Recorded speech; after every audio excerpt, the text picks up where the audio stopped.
საღამომშვიდობისა პირდაპირ ეთერშია ქრონიკა 8 საათზე ხატია კვათაძესთან ლევან ჯავახიშვილი. საღამომშვიდობის. ახალი პოლიტიკური რეალობა უნგრეთში და პიტერ მადიარის პირველი კომენტარი საქართველოს საპარლამენტო არჩევნებში გამარჯვების შემდეგ. ირანული პორტების ბლოკადა ამერიკისგან და წარუმატებელი მოლაპარაკება პაკისტანში ვითარება ახლო აღმოსავლეთში ისევ რთულია. დონალდ ტრამპი კრიტიკის გამო რომის პაპს დაუპირისპირდა სადამდე მივა ვაშინგტონსა და ვატიკანს შორის კონფლიქტი. ადამიანის უფლებების საკითხებში ევროპის საბჭოს კომისრის მოწოდება სომხეთს მოუწევს თუ არა ერევანს სექსუალური ორიენტაციის და გენდერული იდენტობის სამართლებრივად დაცვა. ისტორიული მისიის შედეგები არტემის 2-ის დაბრუნება დედამიწაზე და ნასას მომდევნო გაჩერება. უხინალექი და ადიდებული მდინარეები კახეთში, ლაგოდეხი, ყვარელი, გურჯაანი, სტიქია რეგიონში.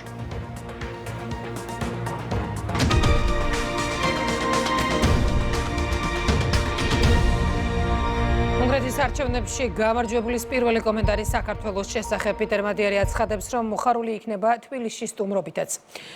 ევროპული და ეროვნული ინტერესები უნგრელი ხალხის რჩეულის ამბობს, რომ ორივე მიმართულება მისი საზრუნავია. ნინი გოგიშვილი გვერდება ბუდაპეშტიდან და პირველ კომენტარსაც ის გაგვაცნობს. გისმენთ ნინი. პირველი კომენტარი გამარჯვების შემდეგ მედიასთან, სადაც მან მზაობა გამოთქვა, რომ საქართველოსთან ქართულ მხარესთან ითანამშრომლოს, მეტიც მან პირდაპირ თქვა, რომ მოხარული იქნება თბილისში სტუმრობისთვის.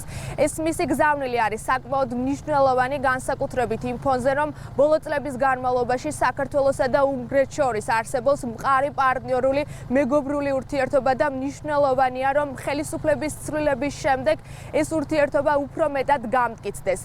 მადიარმა მედიასთან იმის პირობაც დადო, რომ არც საქართველოს და არც სხვა ქვეყნის შიდა საქმეებში არ ჩაერევა.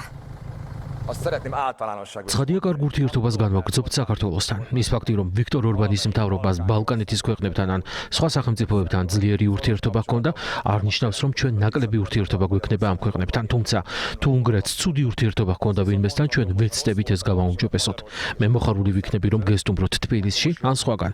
მოუთმენლად ველი თქვენთან თანამშრომლობას, თუმცა ჩვენ არ ჩავერევით არც ერთი სხვა ქვეყნის შიდა საქმეებში და არც თქვენი ან სხვა სახელმწიფოს არჩევნებში.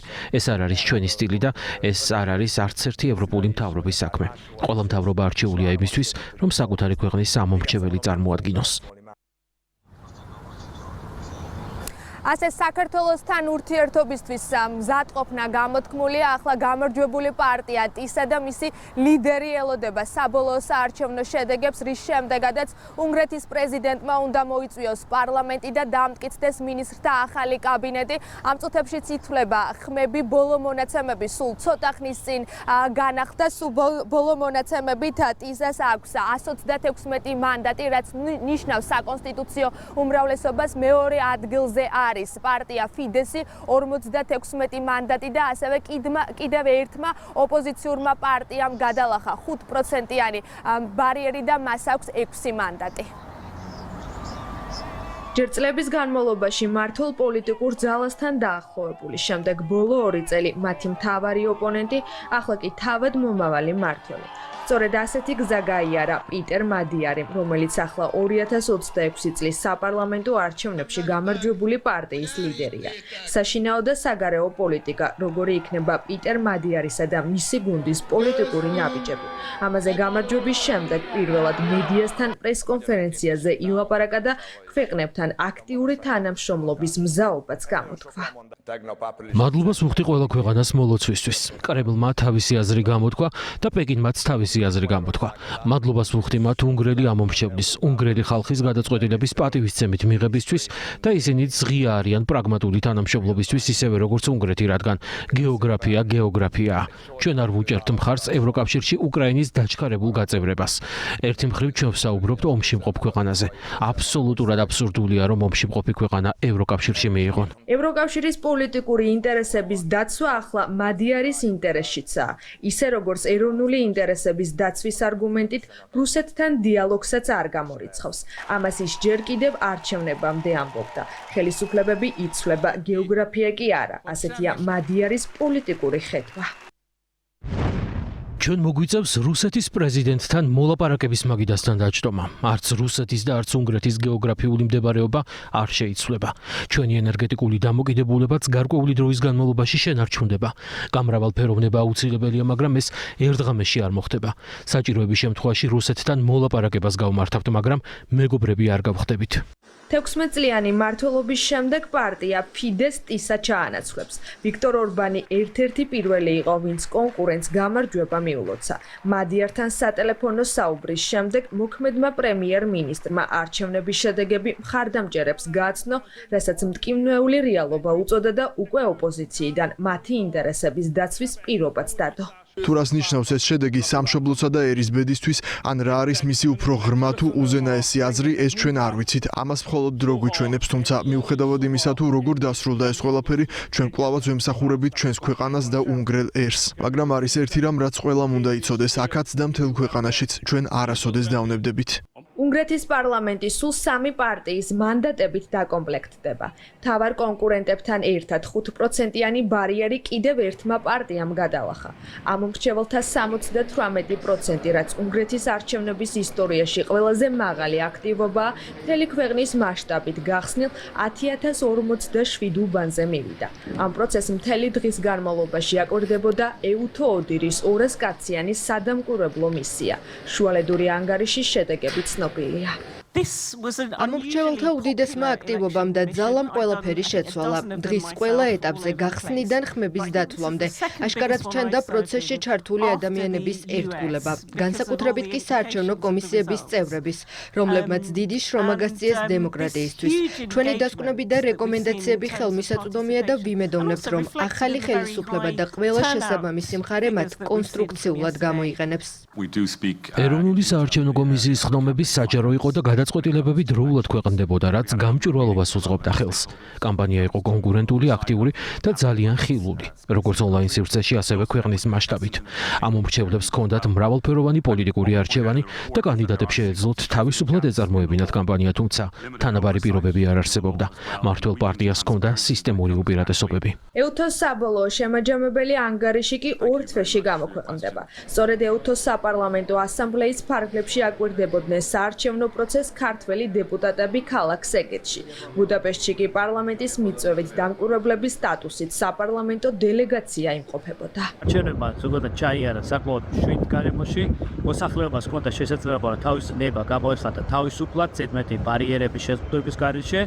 იყო უპრეცედენტო მონაწილეობა ისტორიაში, ყველაზე მაღალი მონაწილეობა მოსახლეობის მხრიდან. თავარია რომ უნგრელმა ხალხმა გამოხატა თავისი არჩევანი, ხმამიცა იმ პოლიტიკურ ძალას, ვისაც ენდობა ჩამოაყალიბოს ახალი მთავრობა და მართოს უნგრეთის საშინაო და საგარეო პოლიტიკა, ჩვენთვის არის მნიშვნელოვანი არსებობდეს და გაღრმავდეს ქართველ და უნგრელ ხალხ შორის, ხელისუფლებებს შორის ურთიერთობა. 2026 წლის საპარლამენტო არჩევნების საბოლოო შედეგების გამოცხადების შემდეგ ხელისუფლების გადაბარების პროცესი დაიწყება, რომელიც კონსტიტუციით რეგულირდება. პიტერ მადიარის ახალი მინისტრთა კაბინეტი სავარაუდოდ მაისში დამტკიცდება.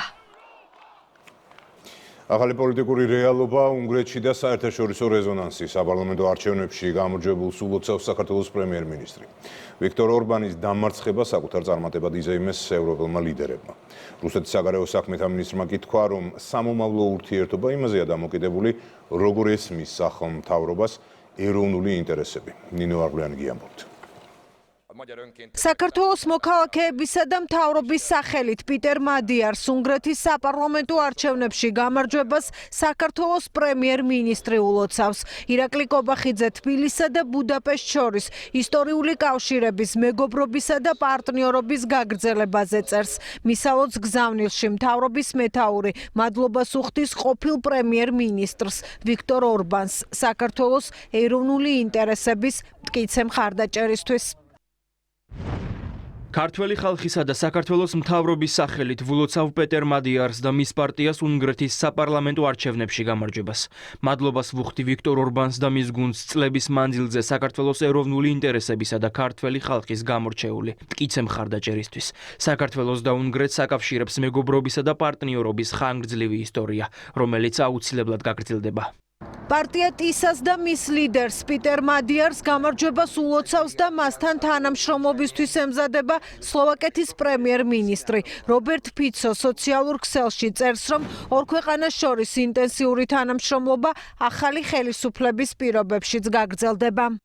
სრული პატივისცემით ვცნობ გუშინდელ საპარლამენტო არჩევნებში უნგრეთის მოქალაქეების გადაწყვეტილებას და უნგრეთის ახალ პრემიერ-მინისტრთან ინტენსიური თანამშრომლობისთვის მზად ვარ, რომელსაც არჩევნების შედეგს ვლოცავ. საფრანგეთი, იტალია, ესპანეთი, ჩეხეთი, პოლონეთი. ეს არასრული ჩამონათვალია ევროკავშირის წევრი სახელმწიფოებისა, რომელთა ლიდერებიც არჩევნების შედეგებს მალევე გამოეხმაურნენ და მადიარის გამარჯვება ევროპის გამარჯვებას გაუტოლეს. მათივე განცხადებიდან იკვეთება, რომ ნომერ პირველი პრიორიტეტი უნგრეთსა და უკრაინას შორის ურთიერთობების გამარტივება. უნგრეთს და უკრაინას რაც შეეხება, ახლა ყველაფერი მარტივდება. მე პირადად ძალიან მადლიერი ვარ და შვება ვიგრძენი, რომ უნგრეთის არჩევნებში ასეთი მკაფიო შედეგები დაფიქსირდა. მოდით წინ წავწიოთ უფრო სუვერენული ევროპა, ჩვენი კონტინენტის უსაფრთხოებისთვის, ჩვენი კონკურენტუნარიანობისა და ჩვენი დემოკრატიისთვის. იტალიასა და უნგრეთს ღრმა მეგობრობა აკავშირებდა და დარწმუნებული ვარ, რომ ჩვენ გავაგრძელებთ კონსტრუქციულ თანამშრომლობას ჩვენი ხალხების ინტერესებისა და საერთო გამოწვევების გათვალისწინებით, როგორც ევროპულ, ისე საერთაშორისო დონეზე. დღეს ევროპა და ევროპული ღირებულებები იმარჯვებს. ისტორიული არჩევნების ჩატარებას ვლოცავ უნგრეთის ყველა მოქალაქეს. ყველა ევროპელის უკეთესი მომავლისთვის პიტერ მაგიართან მუშაობას მოუთმენლად ველოდები. უნგრეთის ახალ მთავრობასთან ურთიერთპატივისცემასა და თანასწორობაზე დაფუძნებულ თანამშრომლობას ელოდება ჩინეთი. საგარეო საქმეთა სამინისტრო გავრცელებულ განცხადებაში წერს, რომ ჩინეთ-უნგრეთის ურთიერთობა ორი ქვეყნისთვის მნიშვნელოვან საკითხებს ეფუძნება.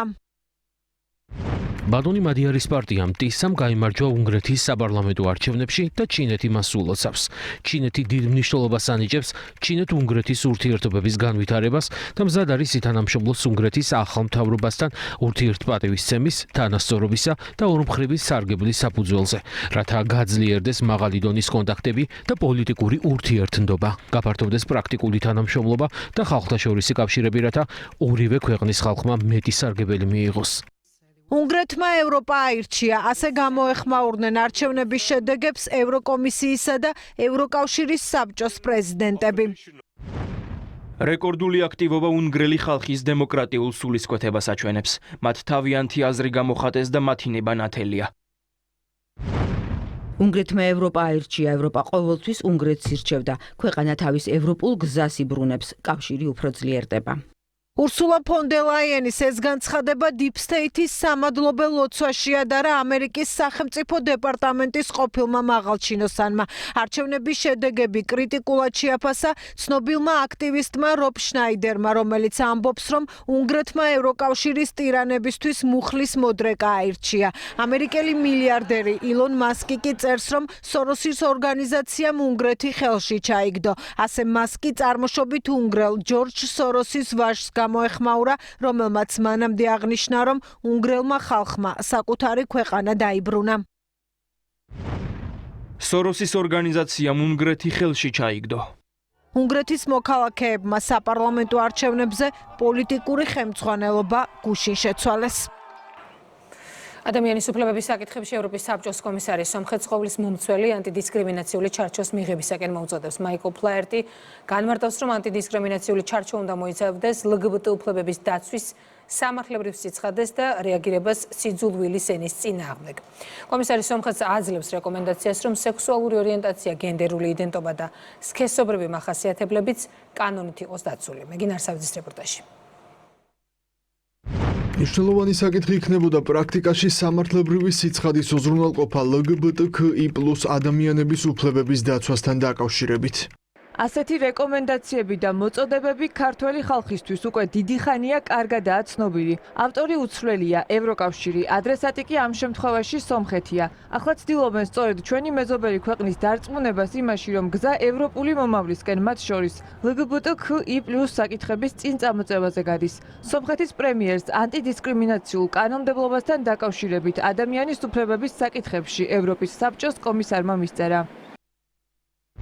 მსურს ხაზი გაუსვა რამდენიმე საკითხს, რომ მომავალი კანონი სრულად შეესაბამებოდეს ევროპის საბჭოს სტანდარტებს. იმისთვის, რომ კანონის სტანდარტებში ჩაჯდეს. მაიკლ ოფლაერტი რამდენიმე რეკომენდაციას გასცემს. კომისარი საჭიროდ მიიჩნევს კანონპროექტში გარკვევით ჩაიწეროს, მაგალითად, გენდერულ იდენტობასთან დაკავშირებული საკითხები. ჩემი რეკომენდაციაა, რომ დაცული საფუძვლების სიაში ცალსახად შეიტანოთ სექსუალური ორიენტაცია, გენდერული იდენტობა და სქესობრივი მახასიათებლები. ეს მკაფიოდ წარმოაჩენს, რომ აღნიშნული პრინციპები ანტიდისკრიმინაციული დაცვის ქვეშ არის გაერთიანებული. ნიკოლ ფაშინიანის საპასუხო წერილში ამბობს, რომ სომხეთის სურვილია კანონმდებლობის ევროპის საბჭოსთან შესაბამისობაში მოყვანა და კონკრეტულ გადაწყვეტილებებზეც აკეთებს აქცენტს. სომხეთს მტკიცედ აქვს გადაწყვეტილი, რომ თავისი სამართლებრივი და ინსტიტუციური ჩარჩო ევროპის საბჭოს სტანდარტებთან დაახლოვოს, განსაკუთრებით ანტიდისკრიმინაციულ სფეროში. ამ მიზნით კმაყოფილებით აღნიშნავ, რომ კანონპროექტი დისკრიმინაციის პრევენციისა და მისგან დაცვის შესახებ უკვე მომზადებულია. LGBTQ+ საკითხები ევროკავშირისთვის პრიორიტეტულად რჩება და სწორედ ამ თემას წარმოაჩენს ევროინტეგრაციის პროცესის ერთ-ერთ მთავარ კომპონენტად. ბრწყინვალე შვიდეულის ორშაბათის საფლავთა კურთხევის დღე დასრულდა საქართველოს კათოლიკოს პატრიარქის მიერ დამკვიდრებული კიდევ ერთი ტრადიცია. დედაქალაქში სასაფლაოებამდე მისასვლელი დღეს მუნიციპალური ტრანსპორტის დამატებითი ხაზები მოქმედებდა. დაღუპული გმირები გაიხსენეს მუხათგვერდის ძმათა სასაფლაოზე. რადიმ მეტრეველი გიამბობთ.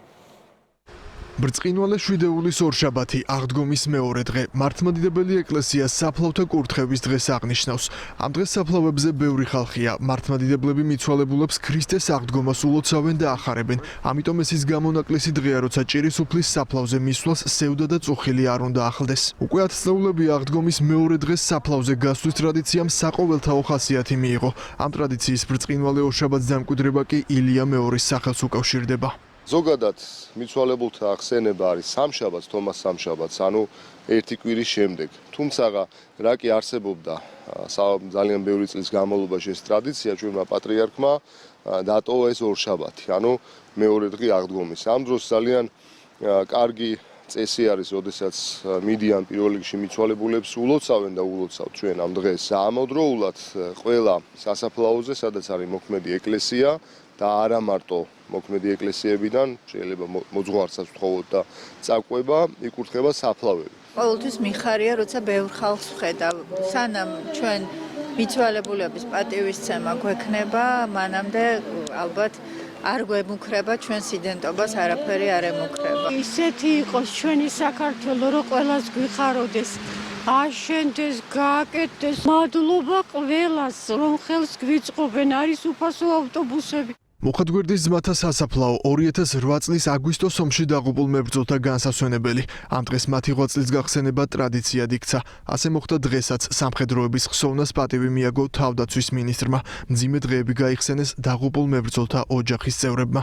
სულ აფხაზეთის ზახოდა გაჭირდა 30 წლის ბიჭი მამა მომიგდა 4-ში და ვერთ მამა ვიდერე და 8-ში შვილი სერგო მომიგეს და ვერ შვილი ვიდერე თავი შეწერა 5 კაცი გამოიყარა თვითონ და თვითონ დაჭრილი გირა მტარები დამიტოვეს და მე აცხონო ზილია მეორემ და იმან და იმის მეჩვევით გამომიყვანა იქ იწოდა ჩემი ბავშვი წესლი უკიდია სურათები მას როგორ უკიდია ჩემს შვილს ხო და აქ საკაშვილი და იმთავრობამ ტაშფანდური გამართეს შულო, ტაშფანდური გამართეს სამარცხო მოვიგეთ ნომიო და რაომი მოიგო შულო.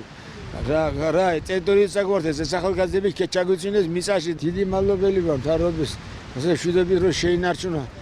ომი არ დაიწყო და ახალგაზრდების საზებარი არ გაგიხდა. სრულიად საქართველოს მინდა მიულოცო წმინალე ფესასწაულის დღე აღდგომა და ჩვენ ბიჭებსაც იმიერში მისი ოცნება იყო სოხუმის დაბრუნება.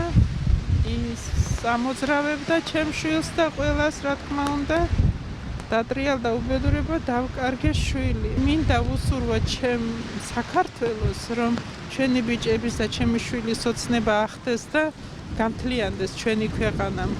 მშვიდობა ჩემ საქართველოს სრულიად სამყაროს. ბრწყინვალე შვიდეული მართლმადიდებელი მრევლისთვის აღდგომის შემდგომი გამორჩეული კვირაა. იმედი, რწმენა და სიხარული ერთიანდება და ასე ივსება ტაძრის კარამდე მისული ადამიანების გულები.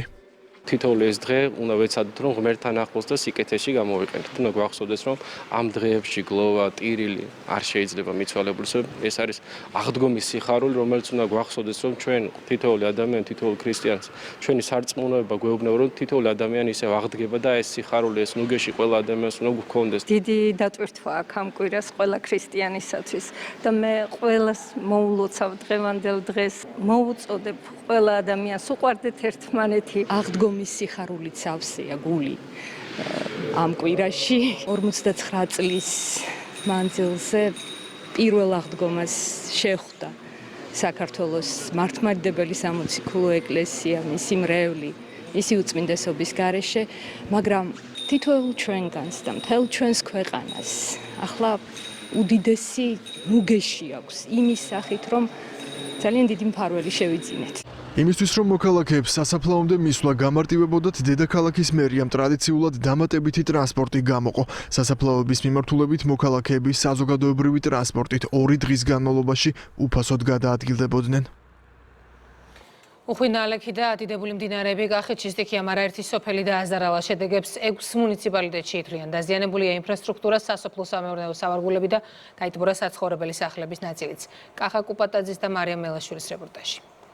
წყალი იყო მუხს ზემოდან. მაღლიდანაც კი იყო ჩამოსული. წყალი არ გამოილია. სტიქიის შედეგებს ირა კევლიშვილის ეს საცხოვრებელი სახლი კარგად ასახავს. რამდენიმე დღიანი გადაუღებელი წვიმის შედეგად ლაგოდეხის მუნიციპალიტეტის სოფლებში სანიაღვრე არხებმა წყლის დიდი ნაკადი ვეღარ გაატარა. დატბორილია სახლების პირველი სართულები და სარდაფები. სამაშველო სამსახურმა წყლის ამოტუმბვის სამუშაო დაუყოვნებლივ დაიწყო. ასეთი არ მახსოვს. ახლა ძალიან ბევრი რამე დაზიანდა. ახლა ეს მაგითა გადასაგდებია. ლოგინები დამიზიანდა, თეთრეული დამიზიანდა, მაცივარი დამიზიანდა, პირველ სართულზე და სარდაფში სუწყალია. იქ რა დაზიანდა არ ვიცი. შევეცოდეს უყველას რომ მოვიდნენ და მეხმარებიან. ინფრასტრუქტურული ზარალის გარდა განადგურებულია სასოფლო-სამეურნეო სავარგულები. თამაზ შუბითიძე სოფელ ჭიაურში ერთადერთი დაზარალებული არ არის. უხმა ნალექმა ათობით ფერმერის ერთწლიანი კულტურები გაანადგურა. ახლა მოსავლის გადასარჩენად სათბურების განიავებაა აუცილებელი, თუმცა წყლის მაღალი დონის გამო ეს ვერ ხერხდება. ვერაფერს ვეღარ უხერხებ თლიანად ეს მოსავალი წესს ვეღარაფერს ვეღარ მივიღებთ ისეთ მდგომარეობაა. განიებას ვერ ვახერხებ შიგნითკენ ვერ შეხვალ შიგნით და ანუ უწიო სელოფანი რომ ჰაერმა ემექნას მიიღოს ცოტა მაინც შეიძლება 1-2 მაინც რო გადარჩეს რა. უხვინალექის შედეგად გურჯაანის მუნიციპალიტეტში ჩამონგრეულია ეგრეთ წოდებული ჟორსის ხიდი. ხიდი ჭერმის ხევის წყლის დონის დაკლებისა და დაზიანების ხარისხის შეფასების შემდეგ აღდგება. ხიდი ჩამოინგრა ველის ციხეშიც. შემთხვევის შედეგად არავინ დაშავებულა. განსაკუთრებული იყო პრობლემათა რაოდენობა გურჯაანი, ლაგოდეხი და ყვარლის მუნიციპალიტეტებში. ჩვენ ყველა პრობლემის საქმის კურსში ვართ, იქ სადაც შეიძლება და მყისიერი რეაგირება ჩართული ვართ და ვახორციელებთ ამ სტიქიის ლიკვიდაციის სამუშაოებს, სადაც წყლის დონე არ გვაძლევდა აღნიშნული საშუალებას, როგორც კი დაიკლებს წყლის დონე, ჩვენ შევაფასებთ აუცილებლად იქ მოცემულობას და მხოლოდ ამის შემდეგ დავიგეგმებით როგორც სალიკვიდაციო, ისე შემდგომ საპრევენციო სამუშაოებზე. პრობლემებია სანიაღვრე არხები ვერ ატარებს უხვად მოსულ ნალექს, გაჯერებულია მიწის ნიადაგით წყლის მასით, მიმდინარეობს სამუშაოები, როგორც მუნიციპალური ტექნიკის, ასევე სამაშველო ეკიპაჟებიც მუშაობენ. ძიმე ტექნიკაა მობილიზებული ყვარლის მუნიციპალიტეტშიც. უხმა ნალექმა მდინარე დურუჯის ადიდება გამოიწვია. დაზიანდა მიწაყრილები და დაიტბორა მიმდებარე სასოფლო-სამეურნეო სავარგულები. მიმდინარეობს სტიქიის სალიკვიდაციო სამუშაო.